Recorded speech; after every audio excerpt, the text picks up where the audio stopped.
Hello दोस्तों, तो मैं गोपाल श्रीवास्तव आप सभी का स्वागत करता हूं हिंदी मीडियम के नंबर 1 चैनल शुभम क्लासेस पर। तो जैसा कि दोस्तों हम लोगों ने इसके पहले जो क्लासेस थी उन क्लासेस में इससे पहले के टॉपिक्स को पढ़ लिया है। आज हम लोग का जो है संघट्टवाद का सिद्धांत के बारे में पढ़ना है।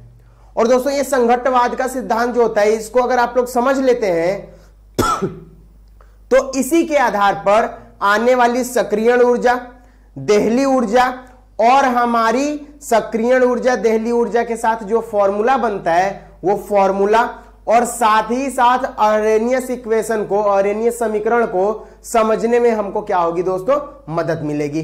और तो और यहीं पर हम लोग उत्प्रेरक के कुछ ग्राफ को देखेंगे। उत्प्रेरक का हम लोग मेन पार्ट कल के टॉपिक में करेंगे, लेकिन आज जो होता है हम उत्प्रेरक से संबंधित कुछ चीजों को पढ़ लेंगे। तो आइए दोस्तों स्टार्ट करते हैं हम लोग आज के टॉपिक को, संघट्टवाद का सिद्धांत। स्टार्ट करने से पहले मैं बता दूं आपको दोस्तों कि अगर कहीं पर भी रिएक्शन हो रहा है तो उसमें दो अणु जब आपस में परस्पर में टकराते हैं, जब दो अणु परस्पर आपस में टकराएंगे तो उनके टकराने से वहां पर क्या होता है दोस्तों, अभिक्रिया होती है। अगर दो अणु आपस में कहीं टकरा नहीं रहे तो वहां पर अभिक्रिया नहीं होगी। अब ये जो टक्कर होता है दोस्तों, ये टक्कर भी दो प्रकार का होता है। एक टक्कर होता है प्रभावी और दूसरा होता है अप्रभावी। तो इन सभी को हम लोग एक एक पॉइंट्स करके देख लेते हैं। तो पहला हम लोग का स्टार्ट होता है संघट्टवाद। यहां पर दोस्तों संघट्टवाद लिख लीजिएगा, टाइपिंग में थोड़ा सा मिस्टेक हो गया है। संघट्टवाद, यहां पर भी संघट्टवाद, संघट्टवाद और तो कुछ नहीं, ठीक है। देखिए दोस्तों, संघट्टवाद का सिद्धांत बोलता क्या है, किसी रासायनिक अभिक्रिया में अभिकारक से उत्पाद बनने के लिए संघट्टवाद के सिद्धांत को बताया गया है।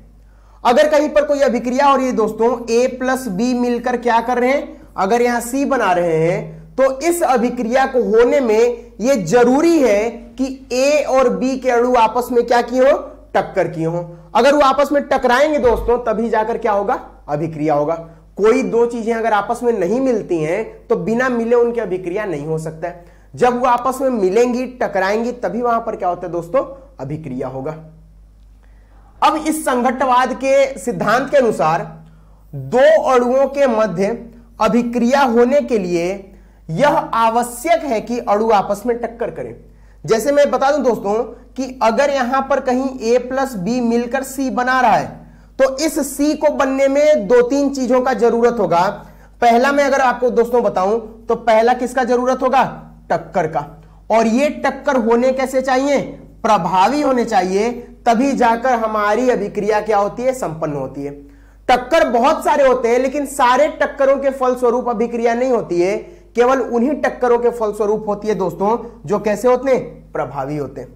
दूसरा हमको संक्रियण ऊर्जा के बारे में समझना होता है कि संक्रियण ऊर्जा हो रही है तो वहां पर अभिक्रिया होगा। देहली ऊर्जा के बारे में दोस्तों अभी हमको समझना है कि देहली ऊर्जा क्या चीज होती है और ये अभिक्रिया में किस रूप से इस्तेमाल होती है या कैसे आती है। उसके बाद उत्प्रेरक के बारे में कुछ चीजें आज पढ़ेंगे दोस्तों, और बाकी जो मेन चीजें इसके उत्प्रेरक के बारे में वो कल के क्लास में पढ़ेंगे। तो अभी तक हम लोग का केवल इतना था। अब स्टार्ट हो रहा है लेक्चर, इसको आप लोग को स्क्रीनशॉट लेना है तो ले सकते हैं। मैं नेक्स्ट स्लाइड करने जा रहा हूं, ठीक है। अब देखिए दूसरे में क्या होता है, बताया गया है संघट्टवाद के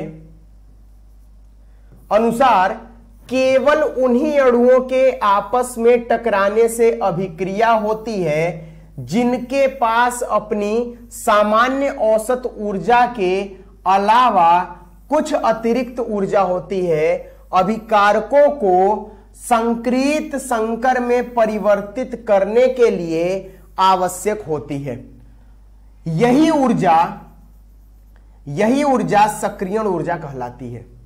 दोस्तों पूरा कहने का मतलब है कि अगर कहीं A प्लस बी से कुछ C बन रहा है, अभी आगे एक दो एग्जाम्पल भी देंगे, तो अगर ये दोनों मिलकर C बना रहे हैं तो बनाने के लिए इनके पास जो ऊर्जा होगी उससे भी कुछ अतिरिक्त ऊर्जा इनको चाहती है। मान लीजिए इनके पास कुछ x ऊर्जा है और इसके पास कुछ y ऊर्जा है, a के पास x है और b के पास y है, ये a की ऊर्जा है और ये b की ऊर्जा है। अब इसके अतिरिक्त भी इनके पास क्या होना चाहिए, कुछ ऊर्जा होना चाहिए दोस्तों, जो हमारी ऊर्जा क्या करती है, अभिक्रिया को संपन्न कराने के लिए जरूरी होती है। ये इनके पास x ऊर्जा अपनी पहले की है और y ऊर्जा b के पास पहले की है। अगर हम लोग टोटल कुल ऊर्जा देखें तो कुल ऊर्जा का मान इसके अतिरिक्त और भी ऊर्जा जोड़ने पर बनेगा। जो ऊर्जा हम लोग अतिरिक्त लेते हैं, जो अतिरिक्त ऊर्जा होती है किसी भी अभिक्रिया को पूर्ण करने के लिए, उस अतिरिक्त ऊर्जा को हम लोग दोस्तों क्या बोलते हैं, सक्रियण ऊर्जा। अभी आगे देखेंगे, ग्राफ बनाएंगे, उसमें आपको सारी चीजें क्लियर होंगी। तो सक्रियण ऊर्जा ऐसी ऊर्जा जो क्या करती है, अभिकारक को उत्पाद में परिवर्तित करने के लिए जरूरी होती है, उसको हम लोग बोलते हैं सक्रियण ऊर्जा। किसी अभिकारक के पास प्रारंभिक अपनी कुछ ऊर्जा होती है, इस ऊर्जा के अतिरिक्त उसके पास जो ऊर्जा लगती है अभिकारक से उत्पाद बनने में, उसको हम लोग क्या बोलते हैं दोस्तों, सक्रियण ऊर्जा बोलते हैं। क्लियर है? तो यहां पर हम लोग बता सकते हैं कि अभिकारक की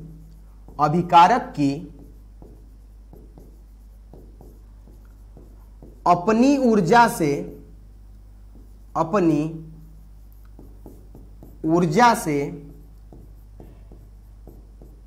अतिरिक्त कुछ ऊर्जा की आवश्यकता होती है, कुछ ऊर्जा की आवश्यकता होती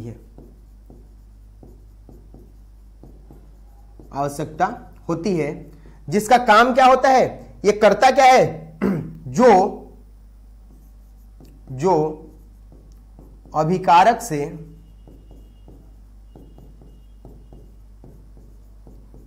उत्पाद बनाने के लिए आवश्यक होता है। और इसी ऊर्जा को, जो अतिरिक्त ऊर्जा होती है दोस्तों, उसी को हम लोग क्या बोलते हैं, सक्रियण ऊर्जा। ठीक है, ग्राफ बनाएंगे, अभी सारी चीजें क्लियर होंगी। आप लोग स्क्रीनशॉट ले लीजिए, मैं फिर आगे नेक्स्ट स्लाइड करता हूं। अब देखिएगा, इस सिद्धांत की महत्वपूर्ण अवधारणाएं, अब यहां से चीजें आपको समझ में आना स्टार्ट हो जाएंगी। पहला, रासायनिक अभिक्रिया के लिए अभिकारक के अणुओं के बीच टक्कर होना चाहिए।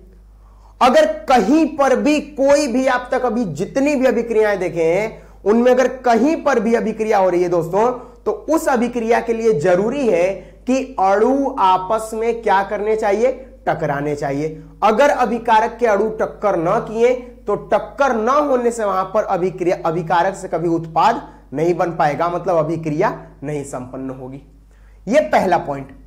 अभिक्रिया केवल उन्हीं टक्करों के कारण होती है जो प्रभावी टक्कर होते हैं। अब ध्यान दीजिएगा दोस्तों, अगर कहीं टक्कर का बात करें और यह टक्कर किसके मध्य होगा, अणुओं के मध्य होगा, तो अगर कहीं टक्कर का बात कर रहा है तो यह दो प्रकार से होता है दोस्तों।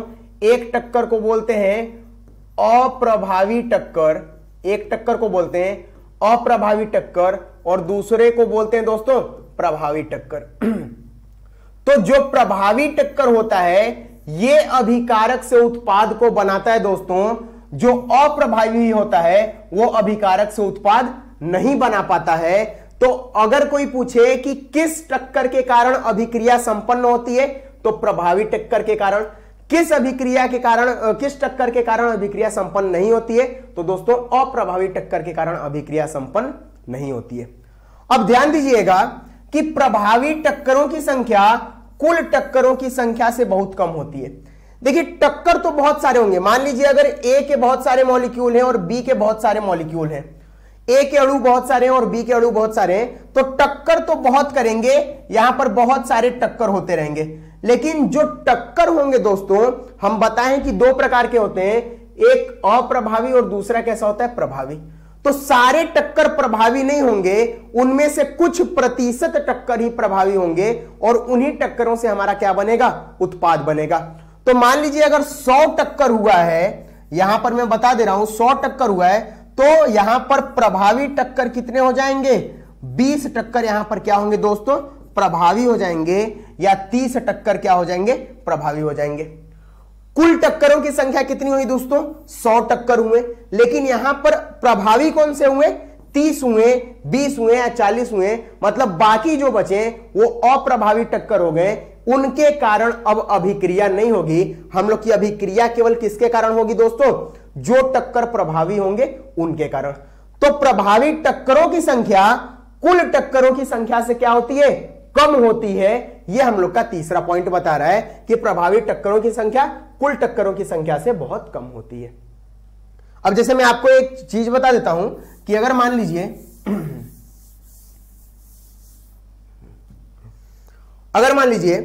आपको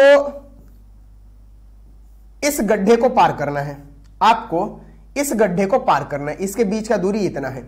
तो यहां पर बहुत सारे लोग हैं, अगर मान लीजिए 5, 6, 8, 10 लोग हैं, तो यहां से इस गड्ढे को पार करने में हो सकता है कि 3 लोग पार कर लें, बाकी लोग गड्ढे को पार ना कर पाए। सबसे अच्छा एग्जांपल दोस्तों, मैं सबसे अच्छा ऐसा एग्जांपल देता हूं जो आप लोग देखें, खुद उसको देखते हैं। जैसे मैं बोल देता हूं कि अगर कहीं पर आर्मी की भर्ती चल रही है, अब ध्यान दीजिएगा, आर्मी की भर्ती चल रही है, तो इस आर्मी की भर्ती में दौड़ होता है और इस दौड़ में बहुत सारे स्टूडेंट, बहुत सारे जो लड़के होते हैं वो यहां पर क्या करते हैं? दौड़ करते हैं। उस दौड़ में दोस्तों सभी लड़के नहीं, दौड़ तो बहुत सारे लड़के करते हैं लेकिन पास सब नहीं हो पाते हैं।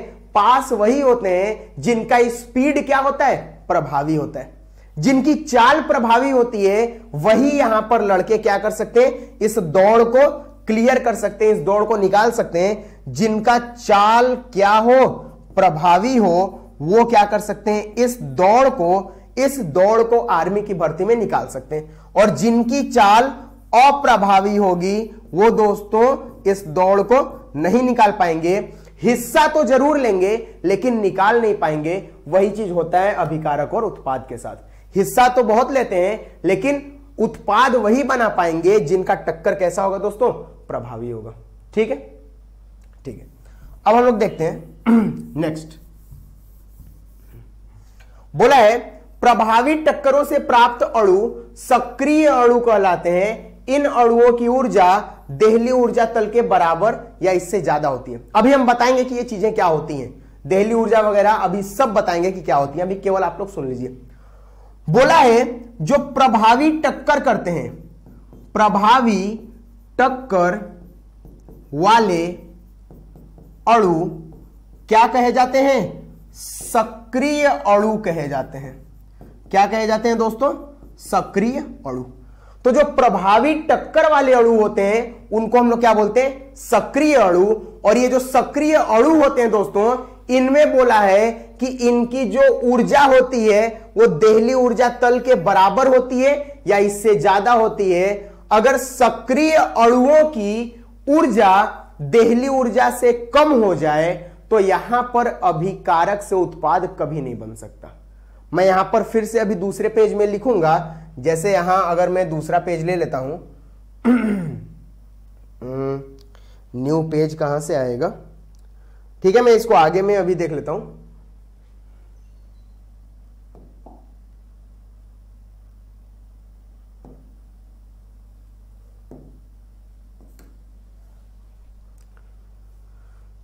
अच्छा, इसको हम लोग आगे अभी देख लेते हैं कि कैसे होगा। अभी मैं लिख देता हूं कहीं पर एक पॉइंट पर। तो ये हो गया। अभी मैं इसको समझा देता हूं। देखिएगा,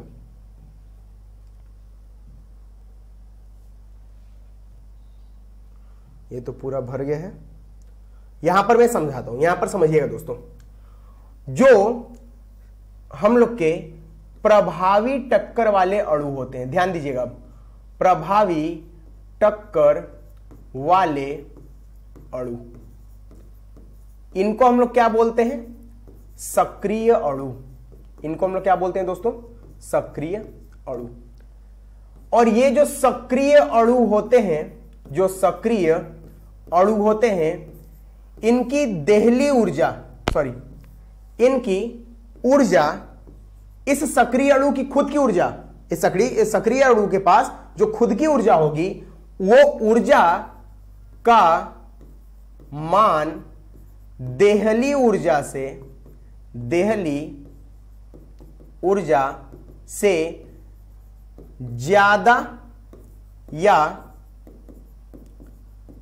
बराबर होती है।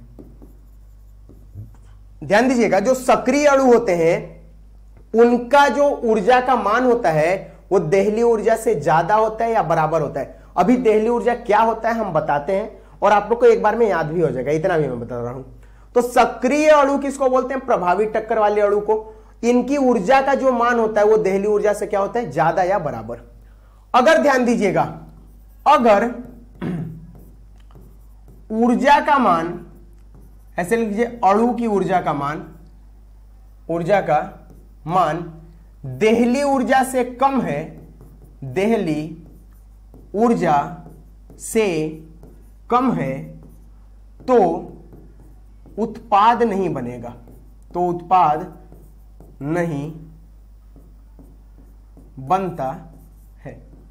ध्यान दीजिएगा दोस्तों, अगर अणु की जो ऊर्जा है उसका मान अगर देहली ऊर्जा से कम है तो उत्पाद यहां पर नहीं बनता है।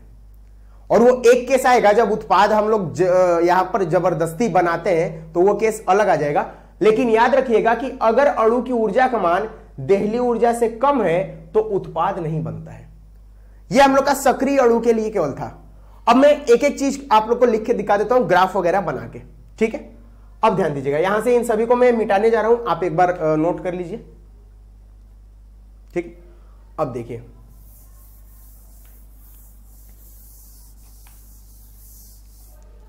मान लीजिए यहां पर हमारे पास कोई ग्राफ है, इसको हम लोग बोलते हैं नीचे में अभिक्रिया की प्रगति,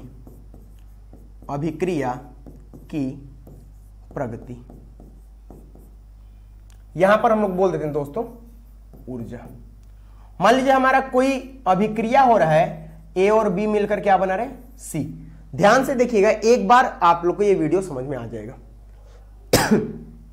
मान लीजिए ये हमारा कोई अभिकारक है और वो अभिकारक के पास शुरू में कुछ ऊर्जा है, उस अभिकारक के पास शुरू में कुछ ऊर्जा है और उस ऊर्जा को हम लोग क्या बोल दिए हैं? यहां तक। मान लीजिए हमारे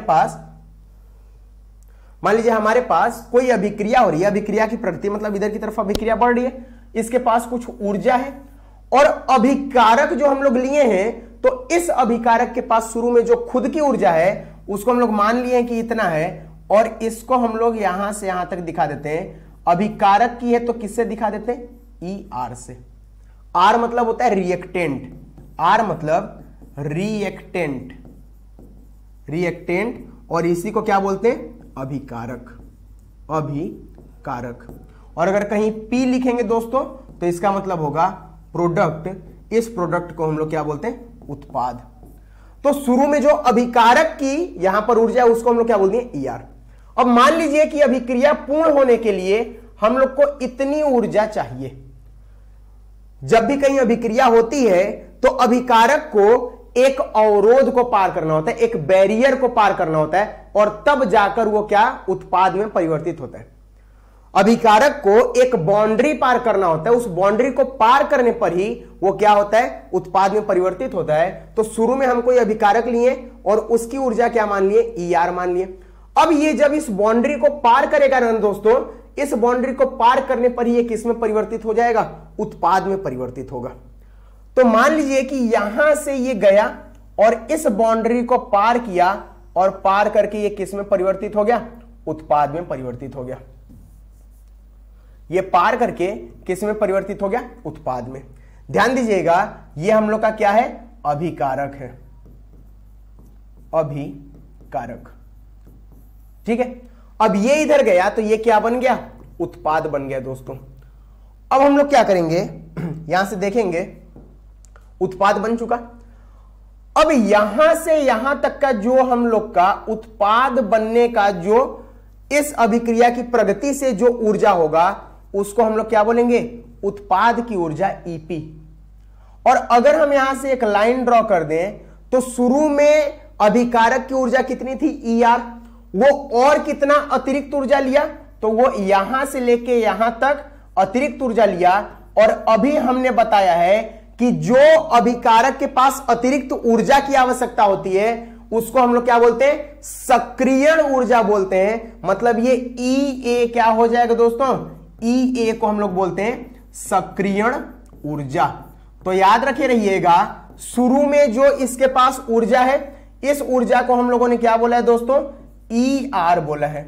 इस ऊर्जा को हम लोगों ने क्या बोला है, ई आर बोला है।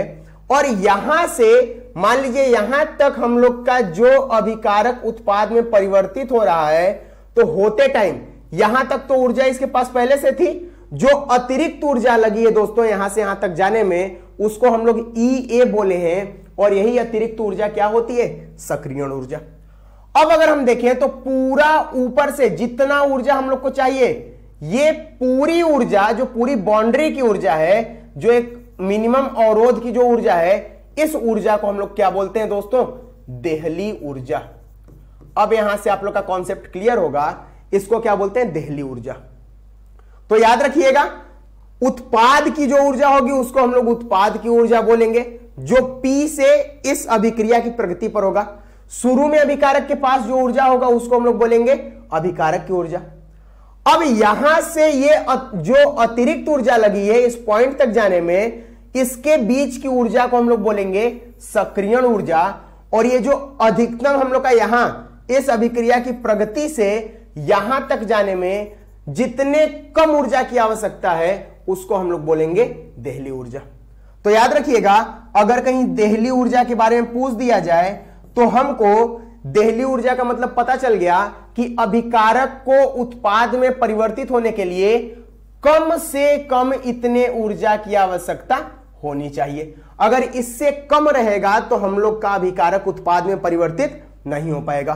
तो जो कम से कम ऊर्जा है वो कहां तक है, इस पॉइंट डी तक है। मतलब यहां इसको अगर हम मान लीजिए एक्स बोल देते हैं, तो एक्स से डी तक की जो ऊर्जा होगी उसको हम लोग क्या बोलेंगे, देहली ऊर्जा। ठीक है, मैं फिगर एक बार यहां पर और बना देता हूं, ध्यान दे दीजिएगा। ये प्रगति है, ये मैं नहीं लिखता हूं दोस्तों, ये आप लोग ऊपर से देख लीजिएगा, मैं यहां पर केवल ऊर्जा लिख देता हूं। अब यहां तक का जो है ये मैं 3 पॉइंट बना देता हूं, इसको बोल दिया मैंने ई आर। यहां से यहां तक गया और यहां उत्पाद बना, इस उत्पाद का यहां से यहां तक का हम लोग ऊर्जा को क्या बोल दिए हैं, इसको हम लोगों ने बोल दिया है ई पी। यहां से अगर हम लोग देखें तो इतनी ऊर्जा तो इसके पास पहले से ये, अलग से जो यहां से यहां तक ऊर्जा है इसको हम लोग बोले ई ए, अतिरिक्त संक्रियण ऊर्जा जो लगी है। और पूरी जो ऊर्जा जितनी हमको न्यूनतम ऊर्जा चाहिए उसको हम लोग क्या बोलेंगे दोस्तों, देहली ऊर्जा बोलेंगे। तो इसको हम लोगों ने क्या बोल दिया है, देहली ऊर्जा। तो याद रखिएगा, जो न्यूनतम ऊर्जा, अब जैसे मोबाइल लेने गए, मान लीजिए आपका मोबाइल 18,000 का है, 20,000 का है, तो दोस्तों 20,000 रुपए आपके लिए क्या है, कम से कम 20,000 रुपए चाहिए। अगर इस 20,000 से कम हुआ तो आप मोबाइल नहीं ले पाएंगे।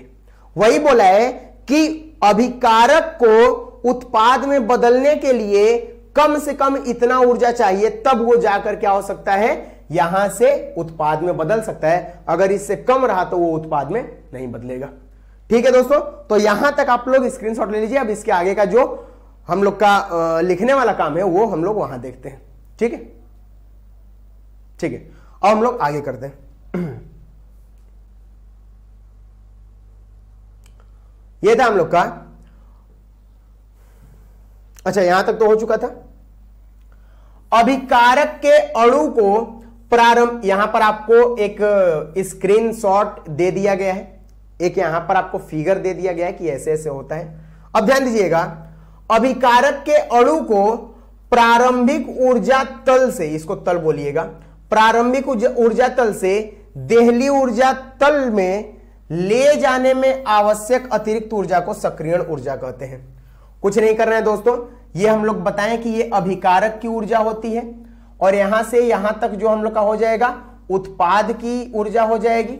ये जो पूरा होगा दोस्तों उसको हम लोग क्या बोलेंगे, देहली ऊर्जा।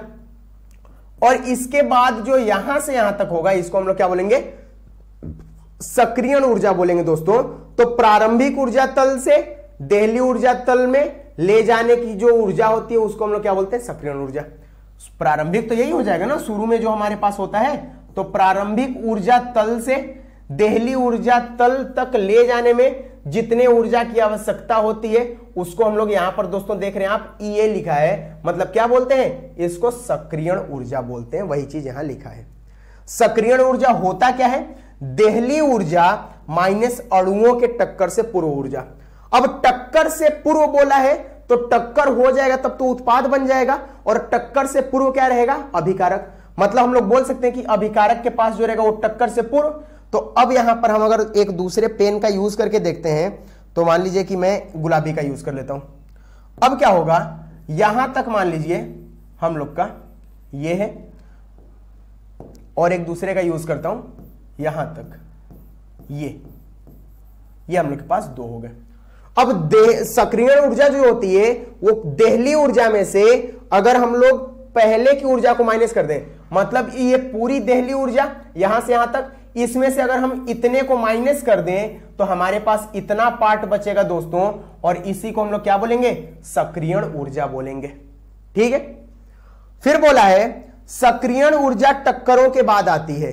मैं फिर आपको बताया हूं कि सक्रियण ऊर्जा यहां से यहां तक आएगी, शुरू में अभिकारक की ऊर्जा रहेगी, जब टक्कर करेंगे तो वो सक्रिय हो जाएंगे, मतलब एक्टिव हो जाएंगे। इस सक्रियण ऊर्जा को अगर हम बताएं तो सक्रियण ऊर्जा को बोलते हैं एक्टिवेशन एनर्जी। Activation energy. तो जो सक्रियण ऊर्जा होगी दोस्तों वो टक्कर के बाद आएगी। टक्कर से पहले तो उसकी अभिकारक की खुद की अपनी ऊर्जा होगी, और जब टक्कर करने लगेगा तो सक्रियण ऊर्जा आएगी, और इसी को पाकर वो किसकी तरफ बढ़ने लगेगा, वो बढ़ने लगेगा देहली ऊर्जा की तरफ। और देहली ऊर्जा की तरफ बढ़ते बढ़ते बढ़ते बढ़ते एक कंडीशन ऐसा आएगा कि वो किस में परिवर्तित होने लगेगा, उत्पाद में परिवर्तित होने लगेगा। तो सक्रियण ऊर्जा टक्करों के बाद आती है, याद रखे रहिएगा दोस्तों। बोल रहे सक्रियण ऊर्जा का मान स्थिर होता है, यह फिक्स रहेगा दोस्तों। जो सक्रियण ऊर्जा होगी, मैं फिर से यहां पर बता देता हूं कि यहां शुरू में किसका, अभिकारक का था, तो ER लिख दिए। यहां पर हम मान लेते हैं कि इस बाउंड्री को पार करने पर अभिकारक उत्पाद में बदल जाएगा, मतलब ये पूरा हम लोग का यहां से यहां तक आया और किस में बदल गया, उत्पाद P में बदल गया। तो अब ध्यान दीजिएगा दोस्तों, अब होगा क्या, यहां पर ER और यहां से एक लाइन अगर खींच दें तो इसके बराबर तो इसके पास ऊर्जा थी, ये जो इसके पास यहां से इस पॉइंट से यहां तक जो ऊर्जा लगी है उसको हम लोग क्या बोल देंगे, EA, मतलब इसको हम लोग बोलते हैं सक्रियण ऊर्जा। जो पूरी ऊर्जा लगी है यहां से यहां तक उसको हम लोग क्या बोल देंगे दोस्तों, देहली ऊर्जा, तो इसको बोल देंगे देहली ऊर्जा। और ध्यान देना दोस्तों, यहां से यहां तक जो होगा इसको हम लोग बोलेंगे EP, मतलब उत्पाद की ऊर्जा। अब यहां से सक्रियण ऊर्जा क्या हो जाएगा, सक्रियण ऊर्जा देहली ऊर्जा माइनस अभिकारक की ऊर्जा, या टक्कर के पूर्व जो ऊर्जा होती है वो, टक्कर के पूर्व ऊर्जा ये होगी, और टक्कर के बाद कौन सी ऊर्जा आने लगेगी, टक्कर के बाद सक्रियण ऊर्जा आने लगेगी, जिसको हम लोग किससे दिखाएं, EA से। ठीक है। तो यही अब सक्रियण ऊर्जा का बता रहा है कि यह ताप तथा सांद्रता पर निर्भर नहीं करता है। सक्रियण ऊर्जा जो होता है दोस्तों, ये जो EA का मान है, EA का मान है, ये ताप तथा सांद्रता पर निर्भर नहीं करता है। याद रखिएगा, ये ताप तथा सांद्रता पर निर्भर नहीं करता है। क्लियर है। अब हम लोग नेक्स्ट देखते हैं। अब ये देहली ऊर्जा जो हम लोग अभी तक पढ़ते हुए आए हैं, अभिकारक अणुओं की वह न्यूनतम ऊर्जा जो अभिक्रिया में भाग लेने के लिए उत्प्रेरित करती है, उत्प्रेरित करती है, इसको हम लोग क्या बोलते हैं, देहली ऊर्जा कहते हैं। तो ध्यान दीजिएगा, अभिकारक अणुओं की वह न्यूनतम ऊर्जा, कम से कम उतनी ऊर्जा चाहिए, तो अभिकारक अणुओं की वह न्यूनतम ऊर्जा जो किसी अभिक्रिया में उत्पाद बनाने के लिए जरूरी होती है, उसको हम लोग क्या बोलते हैं, देहली ऊर्जा बोलते हैं। अब यहां से एक चीज और होगा, ये आप लोग देख लीजिएगा कि अगर यहां पर ER है, यहां से ये बना, तो ये हमारा क्या हो जाएगा, ये देहली ऊर्जा। ध्यान दीजिएगा दोस्तों, अब जो बताने जा रहे हैं, देहली ऊर्जा, और इसको हम लोग क्या बोल देंगे, EP बोल देंगे, यहां से यहां तक। अब यहां से यहां तक जो हम लोग का ऊर्जा रहेगा, इसको हम लोग क्या बोल दिए, EA बोल दिए। अब मान लीजिए कि हम कोई इसमें उत्प्रेरक मिला दिए, कोई भी उत्प्रेरक मिला दिए, तो उत्प्रेरक क्या करता है दोस्तों, अगर कहीं पर हम लोग उत्प्रेरक मिला देते हैं तो उत्प्रेरक सक्रियण ऊर्जा के मान को क्या कर देता है, घटा देता है। सक्रियण ऊर्जा का मान घटा देता है और साथ ही साथ ये क्या करता है, अभिक्रिया में परिवर्तित नहीं होता है, अभिक्रिया के वेग को परिवर्तित करता है। तो अगर मान लीजिए सक्रियण ऊर्जा का मान घटाया तो ये मान यहां से घट के हम मान लेते हैं कि यहां पर आ गया। अब इसके बराबर हम लोग क्या करेंगे, ये ऊर्जा अब यहां से जाएगी, मतलब सक्रियण ऊर्जा कम हो जाएगी। जब उत्प्रेरक मिलाएंगे तो हमारा जो ग्राफ होता है वो दोस्तों क्या हो जाएगा, कुछ नीचे से जाने लगेगा, मतलब हमारी देहली ऊर्जा भी कुछ क्या हो जाएगी, कम हो जाएगी। तो अगर ये ग्राफ पूछा जाए तो ये हम लोग बोल देते हैं बिना उत्प्रेरक वाला ग्राफ, बिना उत्प्रेरक के। और ये ग्राफ अगर पूछा जाए दूसरा वाला तो ये क्या हो जाएगा, उत्प्रेरक मिलाने पर, उत्प्रेरक मिलाने पर। यह आप लोग को पहले भी बताया गया है, उत्प्रेरक मिलाने पर। तो उत्प्रेरक मिलाने पर ग्राफ ये होगा और बिना उत्प्रेरक का ग्राफ क्या होगा, उसकी सक्रियण ऊर्जा कुछ ज्यादा होगी। तो आपसे पूछा जाए कि उत्प्रेरक मिलाने पर और बिना मिलाए किसमें सक्रियण ऊर्जा का मान ज्यादा होता है, तो आप बोलेंगे उत्प्रेरक बिना मिलाने पर सक्रियण ऊर्जा का मान ज्यादा होता है। और जब उत्प्रेरक कहीं हम मिला देते हैं, कहीं किसी रासायनिक अभिक्रिया में उत्प्रेरक लगा देते हैं तो वहां पर सक्रियण ऊर्जा का मान क्या होता है, घट जाता है। ठीक है दोस्तों, नेक्स्ट, संघट्टवाद का उपयोग ताप वृद्धि तथा उत्प्रेरक के द्वारा अभिक्रिया के वेग में वृद्धि को समझाने में किया जाता है। जो अभी मैंने बताया है कि उत्प्रेरक मिलाने पर सक्रियण ऊर्जा का मान क्या होता है, कम होता है। और अभिक्रिया पहले मान लीजिए कि 100 टक्कर हो रहा था, 100 अणु थे, और वो जो हम लोग का ऊपर वाला देहली ऊर्जा था, मान लीजिए उसको 40 अणु पार कर पा रहे थे देहली ऊर्जा को, जब उत्प्रेरक नहीं मिलाए थे। अब अगर हम क्या किए, इसमें उत्प्रेरक मिला दिए तो ये जो हम लोग का इतना बड़ा ऊर्जा, इतना बड़ा देहली ऊर्जा यहां तक था, वो देहली ऊर्जा क्या हो जाएगा, कम हो जाएगा। मतलब अब 100 अणु जो यहां पर रहेंगे उनमें से पहले 40 किए थे, अब ये स्तर नीचे हो गया है, तो अब हो सकता है कि कितने अणु आ जाएं, 70 अणु आ जाएं। मतलब उत्प्रेरक जब हम मिलाते हैं दोस्तों, तो उत्प्रेरक मिलाने पर सक्रियण ऊर्जा कम हो जाती है और कम होने पर यहां पर उत्पाद ज्यादा बनता है। मतलब ये अभिक्रिया के वेग में क्या कर देता है, वृद्धि कर देता है। ठीक है, वृद्धि करेगा, जल्दी जल्दी यहां पर अभिक्रिया होने लगेगी, क्योंकि अब ये तो स्तर घट गया है। तो जो यहां मान लीजिए कोई अणु यहां तक, बहुत सारे अणु यहां तक आके और फिर पीछे चले गए क्योंकि ऊपर नहीं जा पाए। अब जो यहां तक आ रहे थे और जो यहां तक आ रहे थे वो सभी अणु अब इधर उत्पाद बनाने लगेंगे। तो उत्प्रेरक मिलाने पर अभिक्रिया का वेग क्या हो जाता है, बढ़ जाता है। और वैसे ही ताप वृद्धि होता है, ताप वृद्धि में भी ताप भी बढ़ाने पर इनका जो सक्रिय अणु रहते हैं उनकी संख्या क्या होगी, बढ़ जाती है ताप वृद्धि करने पर। और ये क्या करने लगते हैं, ज्यादा अभिक्रिया से उत्पाद को बनाने लगते हैं। ताप वृद्धि करने पर सक्रिय अणुओं की संख्या बढ़ जाती है, जो मैंने अभी बताया है, जिससे अभिक्रिया का वेग बढ़ जाता है। ताप वृद्धि करेंगे तो सक्रिय अणुओं की संख्या बढ़ जाएगी और यहां पर अभिक्रिया का वेग बढ़ जाएगा। उत्प्रेरक मिलाने पर सक्रियण ऊर्जा का स्तर कम हो जाता है, जिससे अभिक्रिया का वेग बढ़ जाता है। यह बताया ही जा चुका है दोस्तों। ठीक है, तो अब नेक्स्ट स्लाइड की तरफ चलते हैं। संघट्टवाद का जो सिद्धांत होता है उसके मुख्य कारक क्या होते हैं, अभिकारी अणुओं के मध्य टक्कर। जो अभिकारक में अभिकारी अणु होते हैं, अभिकारक होते हैं, उस अभिकारक के जो अणु होते हैं उनके मध्य जो टक्कर होती है, उस टक्कर से हम लोग क्या करते हैं, इसके कारक को बताते हैं। अणुओं की सक्रियता, कोई अणु कितना सक्रिय है, कोलाइड करने के लिए, लड़ने के लिए, टक्कर करने के लिए कितना सक्रिय है, वो बताता है हमको किसका, इसके मुख्य कारक के बारे में। अभी जैसे मान लीजिए कि अभिकारी अणु है और वहां पर जो उनके बीच टक्कर हो रहा है, वो टक्कर में प्रभावी टक्कर ज्यादा है। मतलब प्रभावी टक्कर मान लीजिए कि 100 हुआ और यहां पर प्रभावी टक्कर 70 है, तो यहां पर हमारा अभिक्रिया से उत्पाद ज्यादा बनेगा। और अणुओं की सक्रियता वही चीज हो गया, मान लीजिए यहां पर अणु ज्यादा सक्रिय है, तो जितने ज्यादा अणु सक्रिय होंगे उतना ज्यादा हमारा क्या होगा दोस्तों, अभिक्रिया होगा।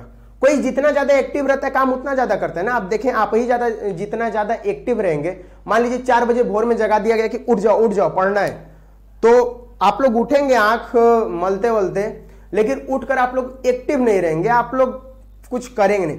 और वही 10 बजे अगर सो के उठो, कोई अगर सोने का मौका दे दे तो उस टाइम उठोगे तो पूरे एनर्जी के साथ पढ़ने बैठ जाओगे, क्योंकि अपने मन से सो के उठे रहोगे। ठीक है, तो वही जिसकी सक्रियता यहां पर ज्यादा होगी वो क्या करेगा, इसका कारक बन जाएगा। टक्कर के समय अभिविन्यास, अभिविन्यास मतलब वो किस रूप में मिल रहे हैं। अभी हम लोग इसका एग्जांपल लेंगे कि किस रूप में मिल रहे हैं कि यहां पर टक्कर हो रहा है। क्लियर है? ये एक हम लोग का उत्प्रेरक वगैरह भी इसमें आते हैं, आगे में उत्प्रेरक वगैरह जो अभी पढ़ रहे थे उसको आगे और पढ़ेंगे। तो ये 3 आप लोग याद कर लीजिएगा, टक्कर, सक्रियता और अभिविन्यास। बाकी इस फॉर्मूला को दोस्तों हम लोग कल देखेंगे कि क्या होता है। आज के लिए इतना, अभी मैं क्लास ओवर नहीं कर रहा हूं, अभी मैं बताऊंगा। तो और जो हम लोग का उत्प्रेरक का बचा है दोस्तों, और जो आरेनियस का सिद्धांत बचा है, उसको कल के क्लास में, या हो सकता है कि आपका 2 क्लास और लगे और ये पूरा चैप्टर खत्म हो जाएगा। समझाने में थोड़ा टाइम लगता है, इस वजह से दोस्तों क्लासेस में जो लेक्चर होते हैं वो थोड़े बढ़ जाते हैं, उनकी संख्या बढ़ जाती है। अब देखिएगा, यहां पर हम बताते हैं अभिविन्यास के बारे में आपको। मान लीजिए हमारे पास कुछ है ए और ए है, ये किसके साथ मान लीजिए अभी क्रिया कर रहा है, बी के साथ और बी के साथ। अब मान लीजिए इनके अणु आपस में टकराना स्टार्ट किए, आपस में टकराना स्टार्ट किए, तो क्या करेगा, ए और बी अब किस रूप से टकराएगा। तो मान लीजिए पहला रूप है कि बी और बी इसके साथ कुछ इस रूप में टक्कर किए। तो अभी देखिएगा, मान लीजिए ये सभी प्लस है और ये माइनस है, तो प्लस वाले के साथ एक माइनस तो चला गया, ये प्लस वाला जो इसके साथ है ये इसके साथ नहीं रहना चाहेगा, रिपल्सन होगा। और ये माइनस वाला जो है ये इसके साथ नहीं रहना चाहेगा। मतलब यहां पर ये दोनों अगर माइनस होंगे तो एक दूसरे को अभिक्रिया के समय क्या करने लगेंगे, ढकेलने लगेंगे, एक दूसरे को दूर करने लगेंगे। मतलब हमारा ये अभिविन्यास, ये ओरिएंटेशन अभी हम लोग का सही नहीं है, क्योंकि माइनस माइनस रिपल्सन होगा, ये बी और ए के साथ पूरा जुड़ ही नहीं पाएगा। अब क्या होगा, यहां पर हम लोग इसको कुछ इस रूप से व्यवस्थित करेंगे कि इनका ओरिएंटेशन ऐसा हो जाए कि हमारा अभिक्रिया पूर्ण हो जाए। इसमें क्या बोल रहा हूं दोस्तों, ये भी अगर प्लस है और ये भी प्लस है, एक को पूरे ए को प्लस मान लेते हैं और बी को माइनस, तो 2 प्लस अभिक्रिया के समय क्या करेंगे, प्रतिकर्षित करेंगे, और 2 माइनस अभिक्रिया के समय क्या करेंगे, प्रतिकर्षित करेंगे। मतलब यहां पर ये इन दोनों के बीच तो बंध बन जाएगा, यहां पर तो बंध बन जाएगा, लेकिन ये जो प्लस है ये यहां पर नहीं रह पाएगा इसके साथ, और ये जो माइनस है वो यहां पर इसके साथ नहीं रह पाएगा। मतलब यहां पर हमारी अभिक्रिया नहीं होगी, यहां पर उत्पाद नहीं बनेगा। अब दूसरा दोस्तों क्या होता है, मान लीजिए कि हम इस ए को कुछ इस रूप में रख दिए और इस दूसरे वाले ए को कुछ इस रूप में रख दिए। इनका अभिविन्यास जो शुरू में ऐसे था एक साथ, उनको ऊपर नीचे कर दिए। और अब अगर बी को भी हम ऐसे रख दें तो आप देख रहे हैं दोस्तों कि अगर ए को प्लस मान लो और इसको माइनस, तो आराम से प्लस माइनस के साथ एक दूसरे के साथ क्या हो सकता है, सेट हो सकता है। और अब हमारी अभिक्रिया दोस्तों क्या हो जाएगी, पूरी हो जाएगी। ठीक है, तो शुरू में हमारा यहां पर क्या था कि शुरू में इनका अभिविन्यास सही नहीं था, तो अगर कहीं भी टक्कर हो रहा है तो प्रभावी टक्कर के साथ साथ यह जरूरी है कि उनका अभिविन्यास कैसा होना चाहिए, सही होना चाहिए। अगर अभिविन्यास उनका सही नहीं है तो यह अभिक्रिया नहीं होगी। देखिए यहां पर टक्कर तो हो रहा है दोस्तों, यहां टक्कर हो रहा है, लेकिन तब भी हमारी अभिक्रिया नहीं हो रही है, क्योंकि इनका अभिविन्यास ओरिएंटेशन क्या है, गलत है। अगर हम इस रूप में इनका अभिविन्यास रख दें तो अब टक्कर भी हो रहा है और अभिविन्यास भी सही है, मतलब अब हमारी अभिक्रिया क्या हो जाएगी दोस्तों, पूर्ण हो जाएगी। ठीक है, जैसे मैं एक एग्जांपल लेता हूं, इसको आप लोग नोट कर लीजिए फिर एग्जांपल से बताते हैं, बताए। ठीक है, देखिए अगर हमारे पास CH3Br प्लस OH है, यहां पर CH3 क्या है, प्लस में है, ये माइनस में और ये माइनस में है। अब देखना दोस्तों यहां पर हमारा बनता क्या है, यहां पर बन जाएगा CH3OH प्लस Br माइनस।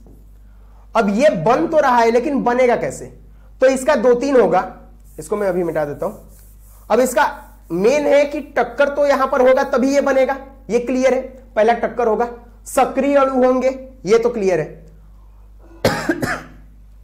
अब बात हुआ अभिविन्यास का, तो अगर हम लोग CH3 को लिखें तो ऐसे हम CH3 को लिख सकते हैं H CH3 हो गया, और साथ में इसके क्या हो गया, Br।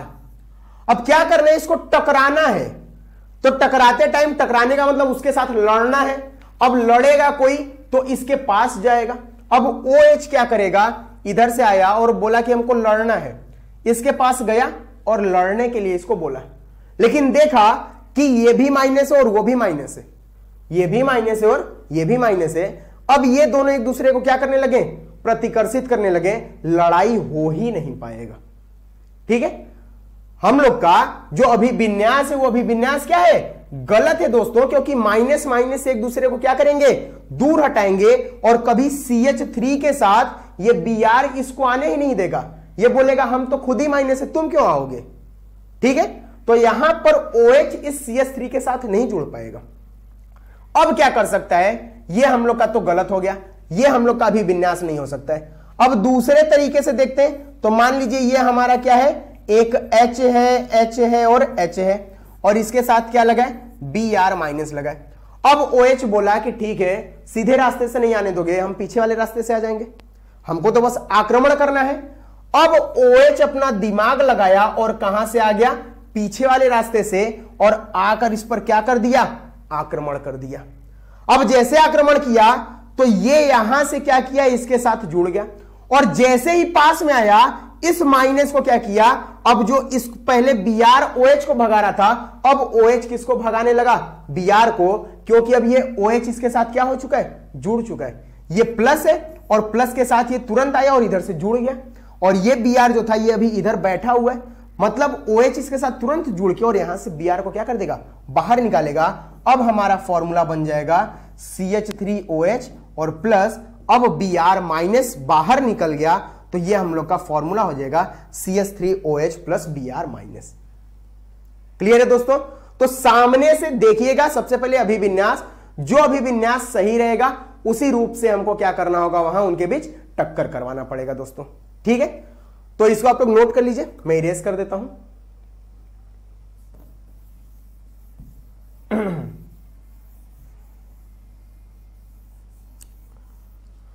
तो दोस्तों ये था हम लोग का आज के लिए टॉपिक। जैसे एक और एग्जांपल देख लेते हैं, अगर N है और यहां पर दो हमारे क्या है, ऑक्सीजन के अणु हैं, यहां पर भी N आया और इसके साथ क्या हो गए, ऑक्सीजन के दो अणु हैं, मतलब हमारे पास क्या है, NO2 है और NO2 है।